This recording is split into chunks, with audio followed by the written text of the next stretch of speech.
التصوف كان موجود، وظهرت علامات كبرى فيه من كل الاتجاهات. الجنيد البغدادي، ال ال السهروردي الإشراقي، عبد القادر الجيلاني، كل دول ظهروا 7 قرون، 7 قرون، ومفيش طرق.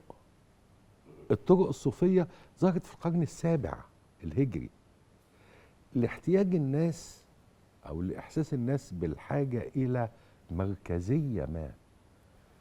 كان في مركزية رمزية للمسلمين اللي هي الخلافة العباسية في بغداد، سقطت على ايد هولاكو في سنة 651 منتصف القرن السابع.